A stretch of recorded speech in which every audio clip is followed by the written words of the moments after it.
Red zero অ্যাপসটা আমরা download করে নিয়েছি। এবার অ্যাপসে ঢুকলাম।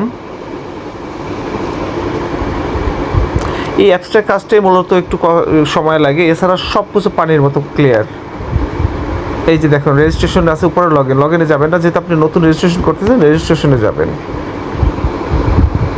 এইখানে দেখেন আফ্রিকা, এশিয়া, ইউরোপ, আমরা তো এশিয়া জোনে এশিয়া দিবেন।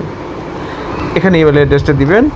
ইমেল অ্যাড্রেস আপনার এখানে যা আছে ওগুলো যে কোনো একটা শো করবে। আমি এখানে শো করেন, আমি এখানে লিখে নেই COTSBDS, এই যে আছে, চলে আসছে। ফোন নাম্বার দিয়ে করা যায়, কিন্তু ইমেলটা করা সবচেয়ে নিরাপদ।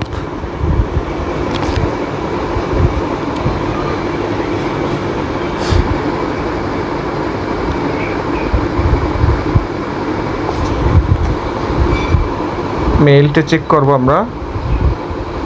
এই যে দেখুন মেইল চলে আসছে, 128411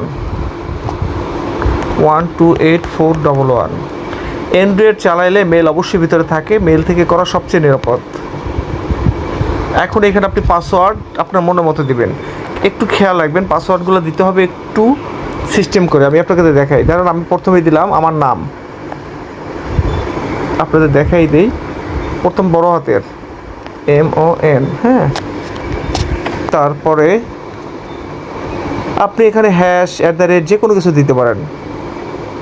SUMON হ্যাশ @ যে কোনো 2025। আমি আপনাদের দেখানোর জন্য এটা দিচ্ছি, আমি যে আমারটাই দেবো এমন না। আপনি চাইলে এখানে আপনার জন্ম বছরটাও দিতে পারেন, তাহলে সহজে ভুলবেন না, ঠিক আছে। আমি আমার জন্ম বছরটা দিলাম না, আমি বর্তমান এটাই দিলাম 2025। সেম নিচেরটা কীভাবে দিবেন,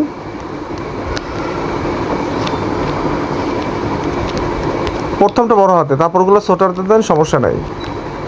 দেখেন উপরেরটা নিচেটা দেখেন, দুইটা কিন্তু ম্যাচ আছে, ঠিক আছে। ওরা বলতেছে আর একটু বাড়াই দিলে স্ট্রং বাড়ে, হ্যাঁ। চাইলে আর বাড়াই আপনার মতো করে আপনি বাড়াই দিতে পারেন, বাট আমি বাড়াই দিলাম না। বা আমি এখানে আর চাইলে হ্যাশের পর একটা @ দিতে পারি, একটা স্ট্রং বেশি হওয়ার জন্য।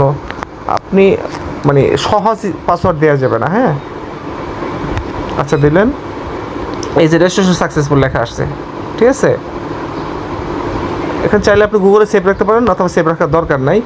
আবার অ্যাড ডিভাইস চলে আসছে। এই জাস্ট অ্যাড ডিভাইসে গেলে এই অ্যাড ডিভাইস থেকে এই অ্যাড ডিভাইসে যাওয়ার পর পারমিশন দিয়ে দেবেন। অ্যাড ডিভাইসে থেকে এরপর আপনার 4G সিম, ওয়াইফাই বা সোলার ক্যামেরাটা শুধু কিউআর কোডটা স্ক্যান করবেন।